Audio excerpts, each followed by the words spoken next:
caça se tornou a única arma de combate capaz de perseguir e destruir qualquer outra arma de guerra. Tanques, helicópteros, abrigos, fábricas, comboios e até aeronaves inimigas. Quando ele estava na mira, eu comecei a atirar e vi que acertei o seu motor esquerdo. Prepare-se para velocidades supersônicas, enquanto voltamos por gerações de tecnologia para descobrir como os caças se tornaram uma das melhores armas de guerra. É hora de grandes explosões.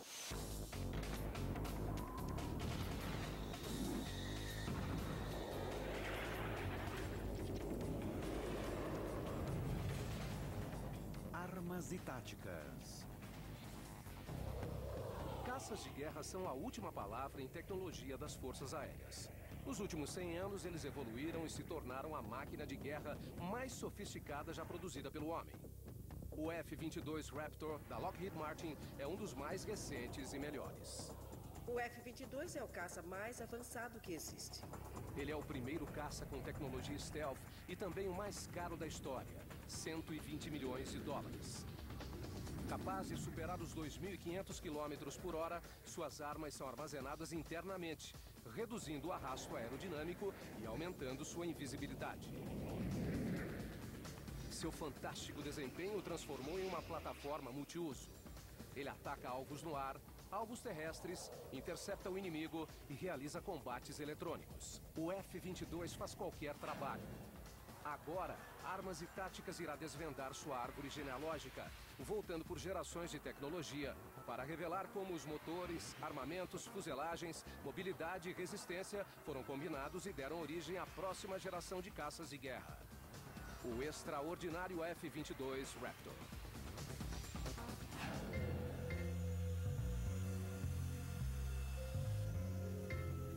No século XXI, os caças de asa fixa são os elementos mais importantes dos combates aéreos.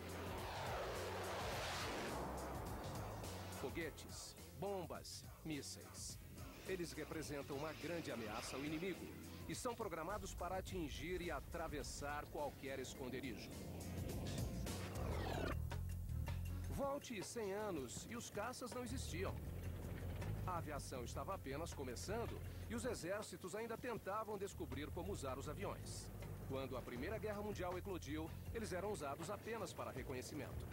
Inicialmente, os aviões da Primeira Guerra Mundial não eram usados como caças, porque a prioridade era usá-los para levar vantagem na observação de tropas inimigas.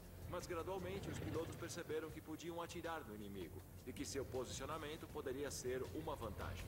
Aviões alemães e ingleses começaram a atacar uns aos outros. No começo, os pilotos usavam seus revólveres. Obviamente não era uma técnica eficiente.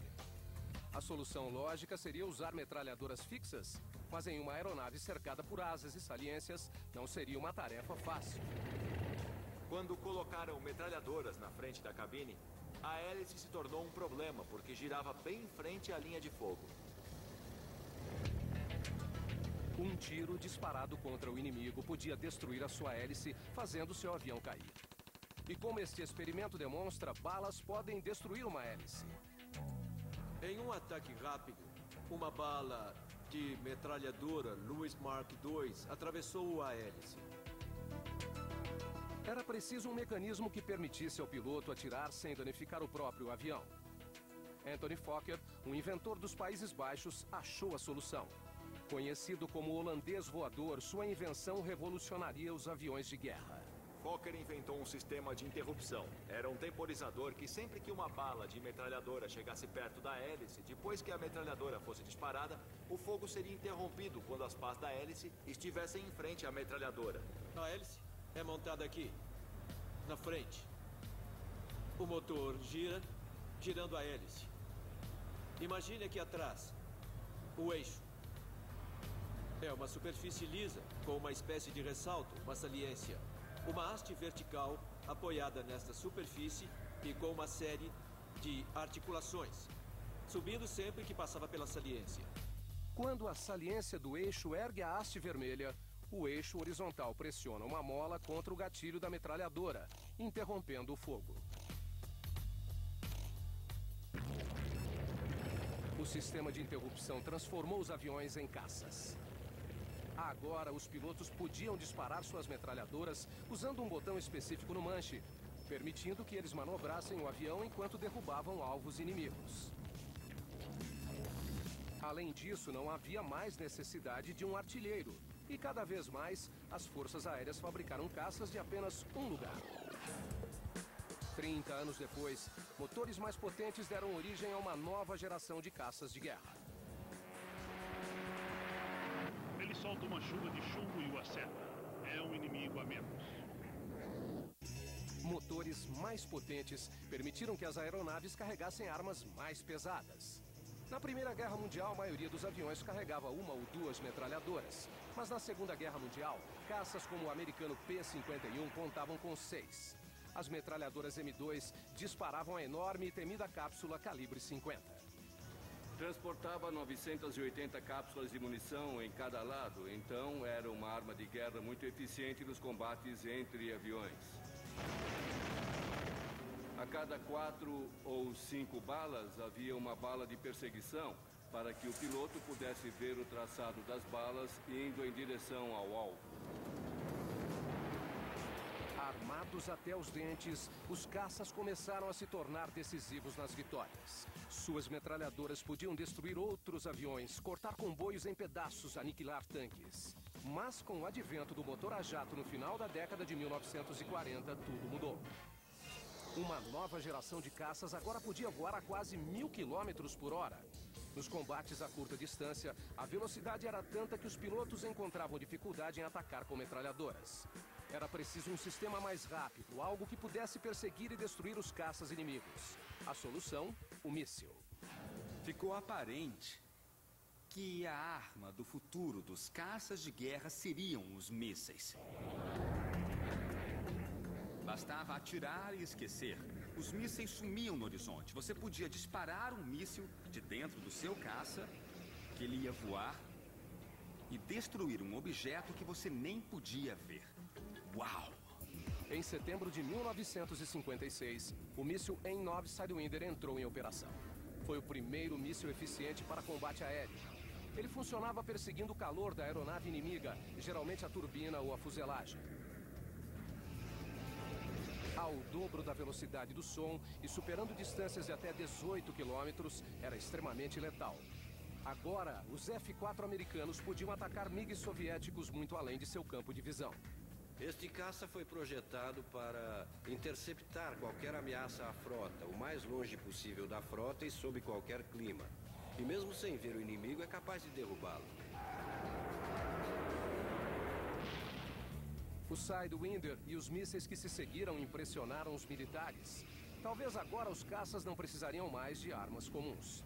Veja bem, na década de 50, foram feitos muitos estudos pelo Pentágono e pelos militares, e eles chegaram à conclusão de que metralhadoras em caças era uma ideia obsoleta. Eles concluíram que um caça não chegaria próximo a ponto de usá-las. Por causa disso, o F-4 e outro caça foram projetados apenas com mísseis, sem metralhadoras. Mas o Pentágono e os militares estavam errados. No Vietnã, os aviões enfrentaram combates curtos e, para piorar, os pilotos vietnamitas a bordo de MiGs soviéticos descobriram que os mísseis americanos tinham uma falha grave. Um dos problemas do míssil é que ele possui uma distância mínima. Quando você o dispara de seu avião, ele precisa andar bastante antes de se armar. Quando você consegue essa distância mínima, caças como o F-4, com todo o seu armamento, ficam quase impotentes. Os vietnamitas usavam o MiG-17 e o MiG-21, atingiam a distância mínima e explodiam os F-4 em pleno ar. Os projetistas americanos voltaram às pranchetas. Em 1967, o modelo E do F-4 decolou com um canhão Vulcan 20mm preso em seu nariz. A proporção de mortos aumentou drasticamente. Hoje, caças modernos como o F-15 carregam uma grande variedade de armas, incluindo o míssil avançado de médio alcance. O F-15 é capaz de carregar o míssil Sidewinder, assim como o de médio alcance que fica no meio da asa do avião. Na fuselagem, pode carregar o de médio alcance ou o AIM-7 Sparrow e a arma preferida do piloto, a metralhadora do outro lado. Spitfires, Mustangs, Hellcats, F-4S, MiGs. Armas aprovadas, assassinos aprovados. Em apenas 40 anos, uma estrutura que mal conseguia sair do chão foi carregada de armas, bombas e mísseis para se tornar um assassino impetuoso. Mas para se tornar um verdadeiro caça supersônico, era preciso desenvolver mais músculos. Com a velocidade que os caças atingiam, ficou quase impossível derrubá-los com armas convencionais.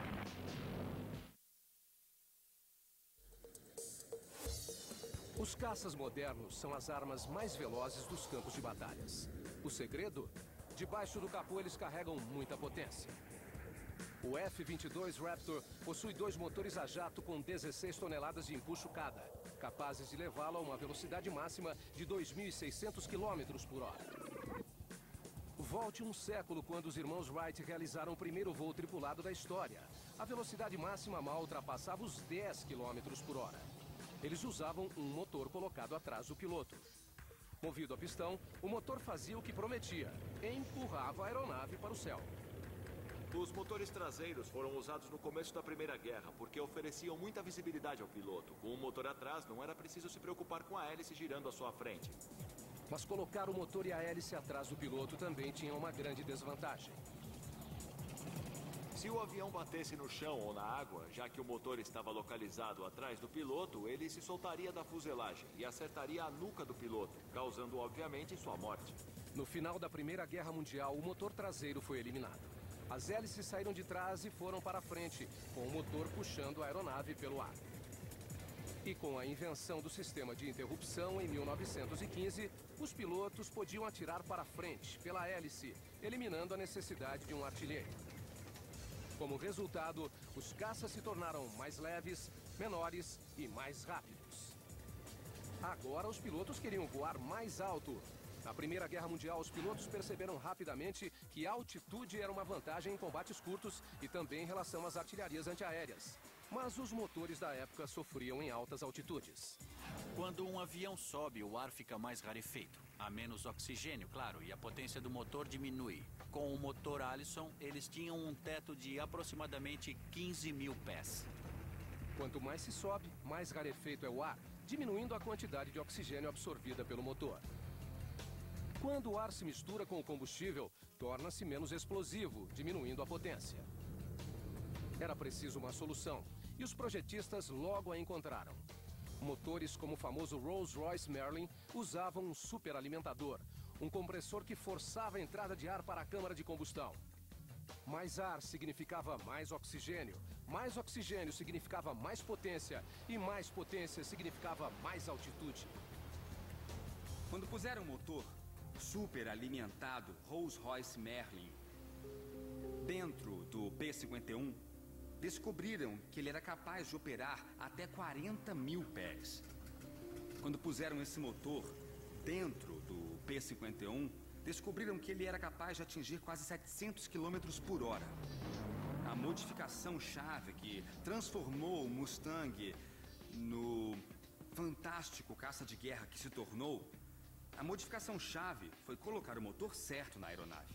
Motorizados com o Merlin e com tanques de combustível extras, os P-51 conseguiram uma incrível autonomia de 7 horas e meia de voo. Isso significava que eles podiam escoltar bombardeiros americanos até a Alemanha e depois voltar para casa.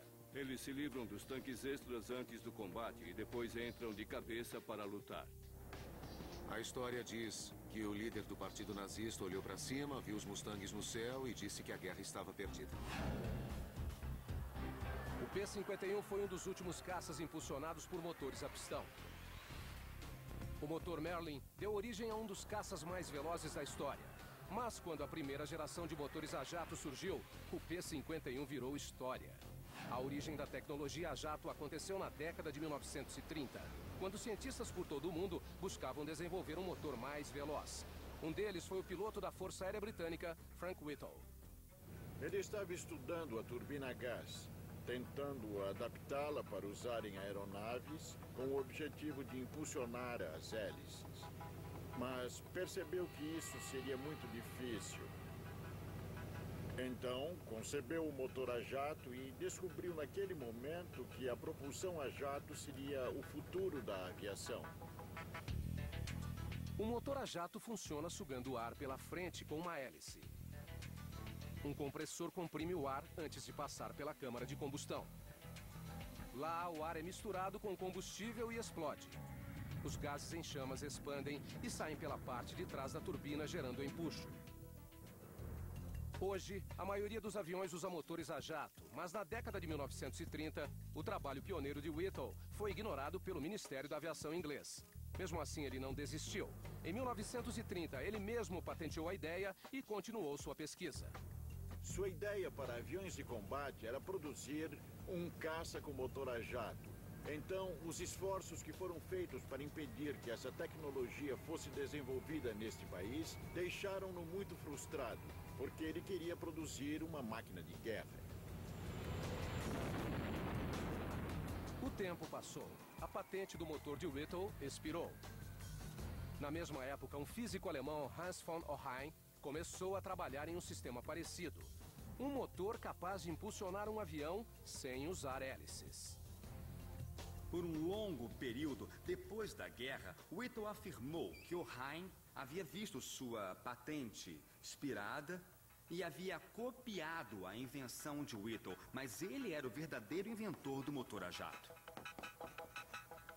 Depois da Segunda Grande Guerra, os dois se reuniram e discutiram os dois processos de invenção. E tanto Ohain quanto Frank Whittle pareciam estar convencidos de que cada um deles havia inventado o motor a jato independentemente.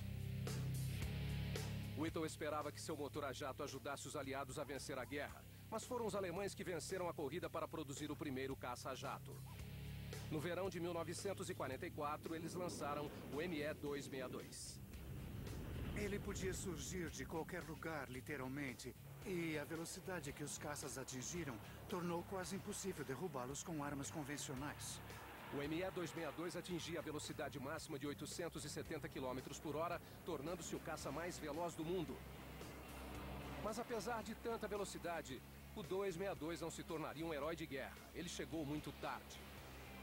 Poucos foram fabricados e sua mobilidade em baixas velocidades era questionável. Na verdade, os P-51 americanos conseguiram alcançá-los em algumas ocasiões, destruindo os caças inimigos. Nós estávamos escoltando os bombardeiros e justo quando os B-17 começaram a soltar as bombas, nós fomos surpreendidos por uma formação de ME-262, o caça alemão. Eu estava voando alto, a mais ou menos 26 mil pés, quando olhei para baixo e vi um ME-262 chegando por trás de um bombardeiro e o explodindo no ar. Naquele momento eu desci, acelerei ao máximo e comecei a persegui-lo. Quando cheguei dentro do campo de tiro, ele já havia explodido outro B-17. Eu comecei a atirar e consegui acertá-lo no motor esquerdo. O ME-262 era pilotado pelo alemão Walter Schuck. Walter possuía 207 vitórias em batalhas. Mas com o piloto do P-51, Joey Peterburs, ele finalmente encontrou um adversário à altura. Quando ele começou a atirar no meu ME-262, eu desci o meu avião. Então ele só foi acertado uma vez. Eu mergulhei em uma nuvem e todo piloto experiente sabe que não se deve sair no mesmo lugar. Ele estaria esperando por mim. Eu virei 45 graus dentro da nuvem. Ele continuou me procurando, mas eu consegui fugir. Por 60 anos, Joey não fazia ideia do que acontecera com seu adversário. Mas então, inesperadamente, em 2005, ele recebeu uma ligação o convidando para conhecer Walter. Depois de algumas cervejas, o alemão admitiu que, no final, teve de abandonar seu ME-262. Eu não contava com o assento ejetável e precisava ver como poderia sair. Eu me levantei usando as duas mãos, tirei o pé do controle e pulei. Foi tudo muito rápido. E em 18 de maio de 2005, Walter e eu nos falamos pela segunda vez, a primeira vez pessoalmente, e nos tornamos grandes amigos. O P-51 de Joey havia vencido o confronto, mas foi o ME-262 que marcou o começo do fim da propulsão por hélices. Caças a jato seriam o futuro. O próximo desafio na concepção de motores seria superar a velocidade do som. Depois da guerra, os americanos lançaram um pequeno avião com motor de foguete. Como uma bala com asas, o Bell X-1 foi o primeiro avião a voar acima de Mach 1, a velocidade do som. Em outubro de 1947, Chuck Yeager tornou-se oficialmente o primeiro homem a voar em velocidade supersônica. Tanto Roger quanto James foram pilotos de caça na Guerra da Coreia. A bordo do F-86 Sabre, eles vivenciariam a sensação de superar a velocidade do som. Foi quase no final da minha participação na Coreia. O líder da esquadra avistou alguns MiGs abaixo de nós. Estávamos voando bem alto, a 30, 35 mil pés, e realizamos um mergulho em alta velocidade para persegui-los. Então, durante a manobra para alcançá-los, nós claramente superamos a velocidade do som. Mas atingimos uma velocidade tão absurda no mergulho que quando os MiGs e nós finalmente estávamos na mesma altitude, nós os ultrapassamos, e bastante. Tivemos de absorver muita força G para voltar à posição normal, mas conseguimos combater o inimigo. Hoje em dia, os caças atingem velocidades supersônicas sem muita dificuldade. Em voos tripulados, chegam a atingir velocidades de Mach 10. Os caças se tornaram a arma mais veloz dos campos de batalha. Essa necessidade de velocidade é essencial, mas não é tudo. Os caças também precisam manobrar rapidamente. E para isso ser possível, as asas têm de absorver muita pressão. Se você tentasse manobrar o ME-109 da mesma maneira que é possível manobrar o Spitfire, suas asas sairiam voando. A lei da gravidade de Newton. Tudo que sobe deve descer. É uma boa teoria, até você ver um F-22 Raptor em ação. Os caças voam em virtude da física, levando suas fuselagens ao limite. Mas para voar tão rápido e manobrar tão bem, é preciso uma engenharia de ponta. Motores muito evoluídos, eletrônica de última geração e o mais importante, asas.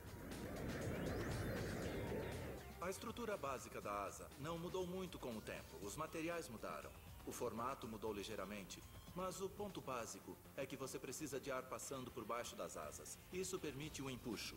O empuxo contrabalança a força da gravidade, permitindo o voo dos aviões. O ar passando pelas asas tem de percorrer uma certa distância específica.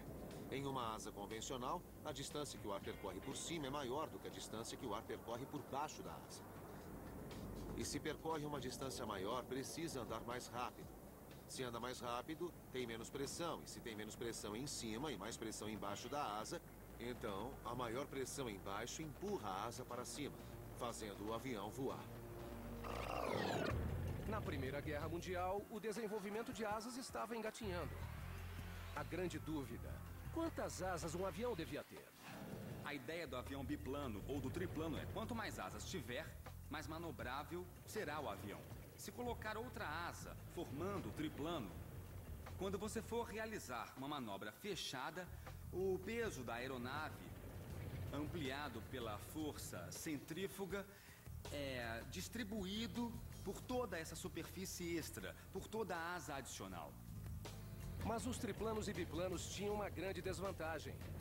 O peso extra das asas, estruturas e cabos adicionais criava mais arrasto, diminuindo a velocidade do avião.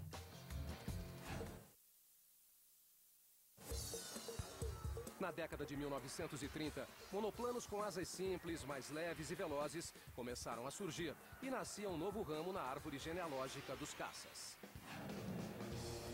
As forças aéreas começaram a produzir uma série de caças clássicos, puros sangues. 2 dos melhores eram o inglês Spitfire e o alemão ME-109. O Spitfire tinha grandes asas elípticas com pouca carga alar. Na aerodinâmica, carga alar é o peso da aeronave dividido pela área total da asa. Isso dá aos engenheiros uma ideia da relação impulso-peso da aeronave, que afeta sua velocidade ascensional, capacidade de carga e capacidade de manobra. Se você o comparar com o ME-109, que era o concorrente alemão, você poderá ver que o avião alemão tem uma asa muito menor. Isso significa que ele tinha uma carga alar muito maior. Há muito mais aeronave em relação à superfície de asa no ME-109. Isso significa que se você tentasse manobrar o ME-109 da mesma maneira que é possível manobrar o Spitfire, suas asas sairiam voando. Já que a asa do Spitfire é tão incrivelmente enorme, E graças ao seu formato elíptico, o Spitfire faz mais manobras fechadas em combates curtos do que o ME-109. Alguma observação, Johnny? O 109 ataca melhor assim. Muito bem. Quando o Spitfire e o ME-109 ficaram cara a cara, e o Spitfire se mostrou mais versátil que o ME-109, o piloto alemão só tinha uma chance: acionar os flaps de pouso. Você pode mudar eletricamente a angulação dos flaps de pouso de 10 a 20, 30 graus e assim por diante. O Spitfire só tinha duas posições, flaps abaixados ou levantados. Os pilotos alemães habilidosos os usavam nas manobras fechadas. Quando um Spitfire estava em sua cola e ele não conseguia acompanhar as manobras fechadas, bastava mudar os flaps para 10 graus de inclinação. Assim ganhava mais empuxo, o avião conseguia virar melhor e podia manobrar por fora da área de alvo do inimigo, pois trazia os flaps de volta e mergulhava de nariz para escapar.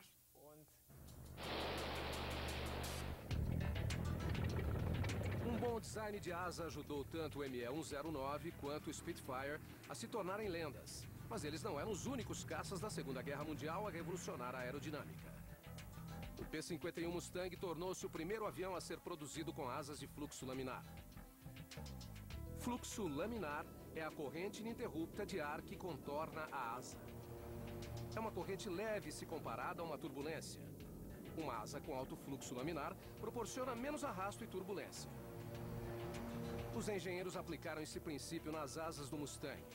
Seu corte transversal, ou o formato de sua asa, é relativamente estreito na ponta dianteira e aumenta progressivamente sua largura até a parte traseira.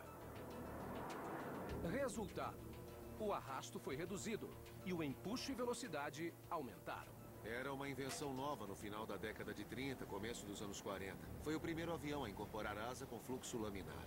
Em um período de 15 anos, saímos de biplanos que não atingiam nem 200 km por hora para aviões como esse, que chegavam a 800 km por hora. Esses avanços surgiam semana a semana durante esse período de tempo. A asa com fluxo laminar foi um projeto desenvolvido nessa época e sua primeira aplicação foi no avião Mustang. A evolução da asa com fluxo laminar representou um grande avanço, mas não forneceu todas as respostas. Com a invenção do motor a jato, os aviões voaram mais rápido e a velocidade extra causou muita pressão em cima das asas e da cauda. A corrente de ar em cima da asa tendia a se tornar supersônica. Então, mesmo com o avião voando bem abaixo da velocidade do som, a corrente de ar acima da asa estava na velocidade do som ou acima dela, criando uma onda de choque vertical, deixando então um rastro atrás dessa onda de choque que acabaria com a cauda do avião, por assim dizer. Isso causou muitos acidentes. Os projetistas precisavam descobrir um design que resistisse ao estresse causado pelo voo supersônico. A solução estava no trabalho de um desconhecido engenheiro aeronáutico alemão chamado Adolf Busemann. Busemann se inspirou no rastro em formato de V, formado atrás dos barcos que navegavam perto de sua casa. Ele guardou essa imagem e em 1935 apresentou o projeto de uma asa de avião em V. Inicialmente, sua ideia não chamou muito a atenção. Mas 10 anos depois, em 1945, os Estados Unidos e a Alemanha independentemente desenvolveram e fabricaram asas em V. Voando a velocidades supersônicas, as asas funcionavam de maneira eficiente. As asas em V retardam a formação dessas ondas de choque e permitem que o piloto mantenha o controle da aeronave conforme aumenta a velocidade. O formato Delta foi concebido após o sucesso da asa em V. Com o formato de uma flecha, o Delta representa a base dos designs modernos de asas. Ele transformou os caças em aviões mais velozes e manobráveis. Mas o que acontece se algo der errado? Um avião abatido não significa necessariamente que você perdeu um bom piloto. Quando eu soube que contaria com um bom paraquedas, fiquei muito aliviado.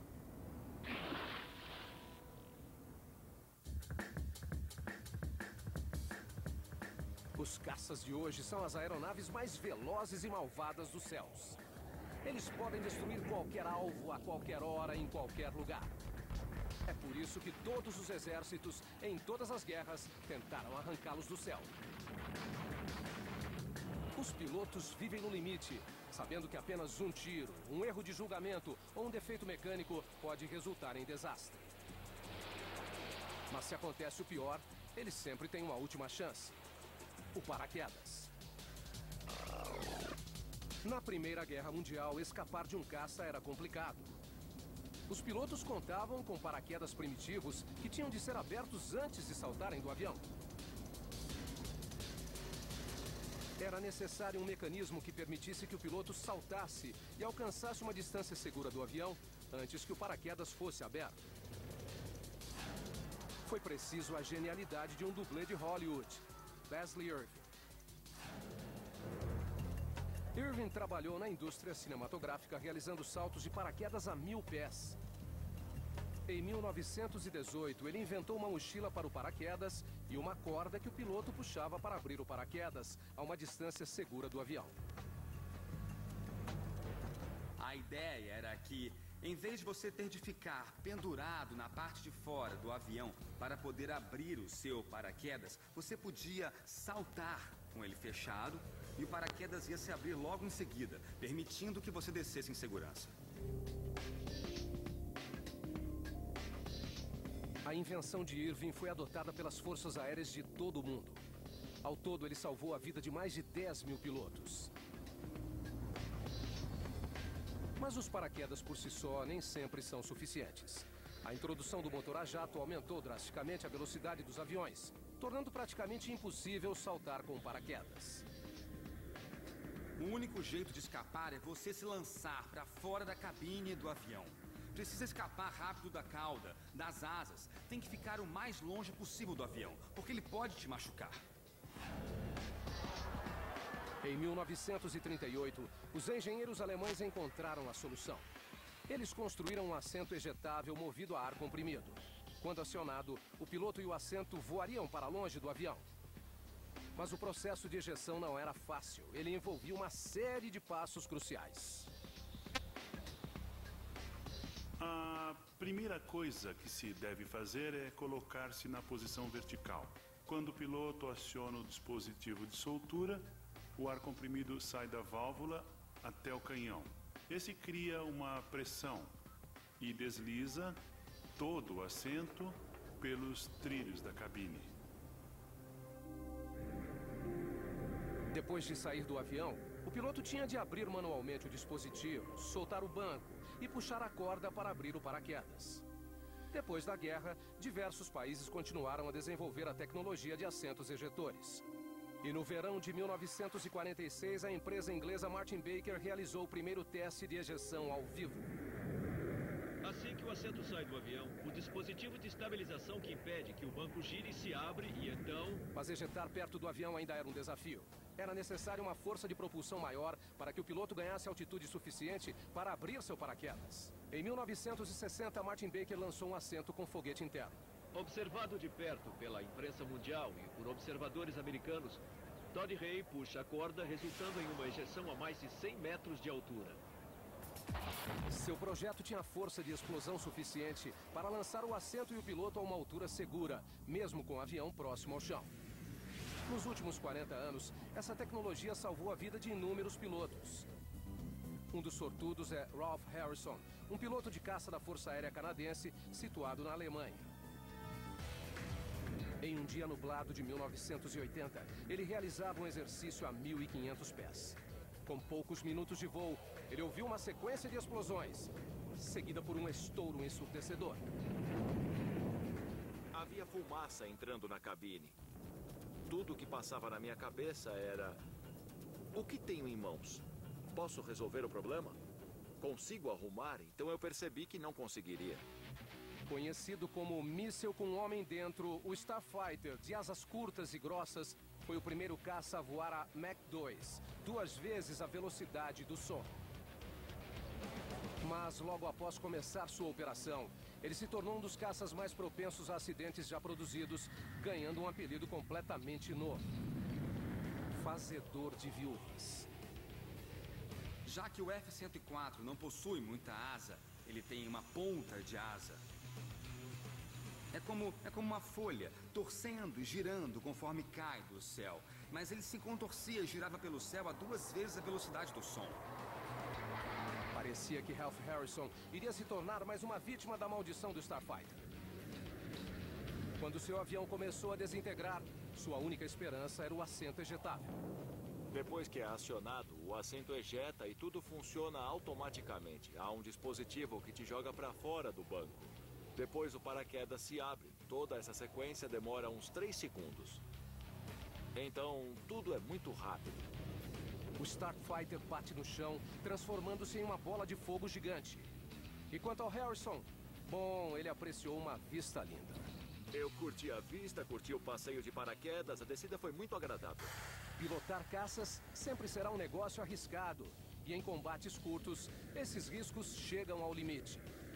É por isso que a evolução nas táticas de combate é um dos ramos mais importantes na árvore genealógica dos caças. Quando um piloto descobre que há um avião atrás dele, sabe que está em uma situação muito difícil.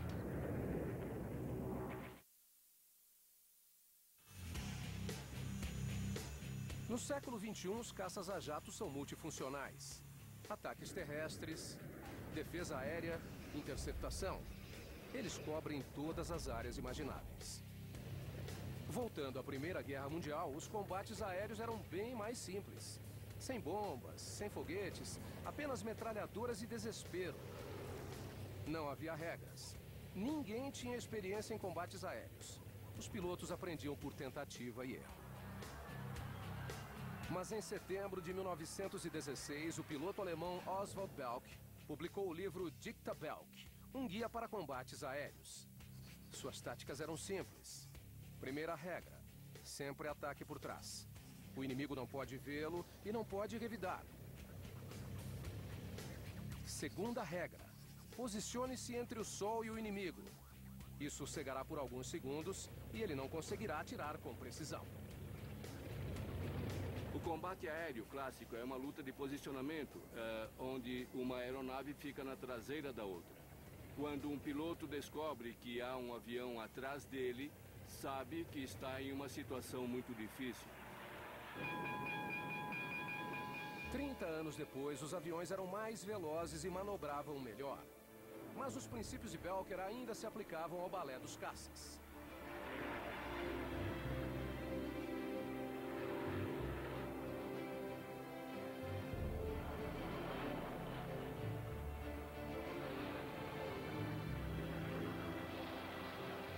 Antes da Segunda Guerra Mundial, alguns teóricos achavam que os combates aéreos seriam impossíveis porque os aviões estavam voando a quase 500 km por hora. Uma boa mira seria a combinação de adivinhação e deflexão básica. Isso envolvia disparar em uma área à frente do alvo, considerando a velocidade do avião inimigo e a velocidade das balas. Se um caça se encontrasse em uma situação apertada, era muito comum a manobra em S. O piloto virava o avião, executava uma meia volta e terminava na horizontal, mas no sentido oposto. O P-51, voando mais alto, mergulhava na posição 6 horas. Geralmente, o 109 tentava subir em um movimento parecido com um S, visando terminar na cauda do inimigo, para derrubá-lo. O Mustang manobrava o quanto você quisesse. O que quisesse fazer e conseguisse fazer, ele respondia. Ele conseguia acompanhar o 109, superando-o em desempenho, em manobra, na hora dos mergulhos. Superávamos todas as características dele. 3 grupos de P-51, o 8º, o 9º e o 15º, derrubaram inacreditáveis 4.950 aviões alemães. Mas os combates aéreos não se limitavam à Europa. No Pacífico, caças americanos e japoneses também proporcionaram grandes batalhas aéreas. Os pilotos americanos agrupavam-se em pares, seguindo uma tática de combate específica. A tática, desenvolvida pelo tenente Jimmy Thatch, consistia em 2 aviões voando paralelamente até o inimigo colar na traseira de um dos 2. Eles então inclinavam os aviões para dentro. Se o caça-inimigo seguisse seu alvo, terminaria em uma posição fatal, com outro membro da equipe em posição de derrubá-lo. Na década de 1950, parecia que as batalhas aéreas chegariam ao fim quando o primeiro míssil de combate aéreo começou a operar. O motivo? Por que lutar com metralhadoras quando se pode destruir o avião inimigo a longa distância usando um míssil? Veja, a função do F4 é dar origem a uma aeronave com muito mais capacidade. Ele é capaz de realizar ataques terrestres e ele também é capaz de realizar ataques aéreos e ele também é capaz de interceptar o inimigo. Ele pode não ter tanta velocidade quanto um interceptador oficial, mas isso não importa, ele é veloz o bastante. E tudo isso fez do F4 um caça com muitos recursos. O que significa que, por exemplo, quando a Força Aérea de um país mais pobre está à procura de bons caças para comprar, o F4 é o modelo ideal. Tem múltiplas funções, porque pode fazer ataques terrestres ou atacar outros aviões, ou para o que foi projetado inicialmente, interceptações a longas distâncias. O grande lance do F4 era que em qualquer lugar que você parasse, sempre era a aeronave mais malvada do pedaço. Era muito respeitado porque tinha uma aparência muito imponente. A ideia, na década de 60, era que não havia mais necessidade de um caça com boa manobra. Tudo que você precisava era de mísseis com boa manobra. O caça dispararia a quilômetros de distância do alvo mais próximo e o míssil alcançaria e destruiria o inimigo. Mas os mísseis não eliminaram as batalhas aéreas. Os especialistas estavam errados. Caças como o americano F-4 continuaram lutando cara a cara com os MiGs no Vietnã. E frequentemente os F-4 chegavam em segundo lugar. O F-4 não manobrava como o MiG-17. Ele levava vantagem na ascensão vertical em batalhas verticais ou em linha reta. Mas o MiG-17 podia contornar o F-4.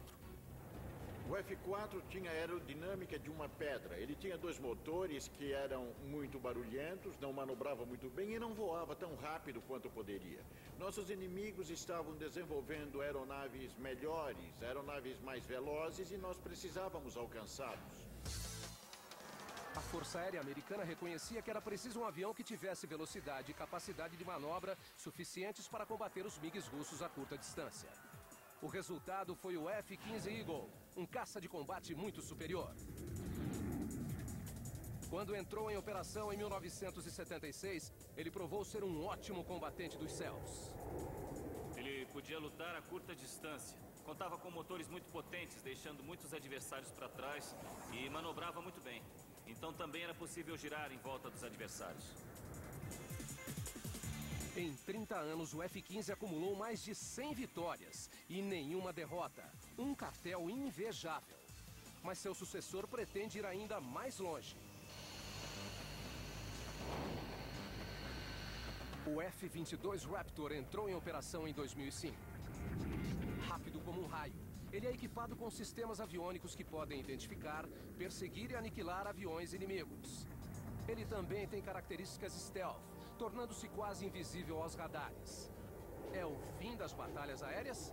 Pode ser que sim. O radar do F-22 é mesmo muito poderoso. É capaz de localizar um avião inimigo muito antes que ele perceba que o F-22 está na área. E se o F-22 entrar em um combate aéreo, ele pode manobrar e é rápido o suficiente para vencer a disputa. Mesmo em curtas distâncias, é mais provável que o F-22 derrube o inimigo do céu antes que o piloto adversário perceba que ele está por perto. O mundo altamente tecnológico dos caças do século XXI tem tudo para revolucionar os combates aéreos. Mas pergunte a um piloto veterano da Segunda Guerra como Joey Peterburs e ele dirá que o antigo é melhor. Bom trabalho, chefe. Muito obrigado. Que passeio! Eu fiz 2 parafusos e dei 2 giros. É como andar de bicicleta, não é mesmo? Você nunca se esquece. Você muito tem razão, bem. foi muito gostoso. Bom trabalho. Em menos de 100 anos, os caças se transformaram. Saíram de pesos leves de 3 asas com pouca potência e poucas armas para assassinos supersônicos de asa simples como o F-22. Reunidos, os ramos da árvore genealógica do F-22 refletem sua gênese única. O casamento do sistema de interrupção com a metralhadora deu origem ao primeiro caça efetivo. Um inglês e um alemão desenvolveram a propulsão a jato. Novas asas possibilitaram maior capacidade de manobra. E a combinação da tecnologia stealth Mísseis e radares de última geração deu origem a uma nova geração de supercaças de combate, o F-22 Raptor. Militarmente, ele é o topo da árvore. Versão brasileira Vox Mundi.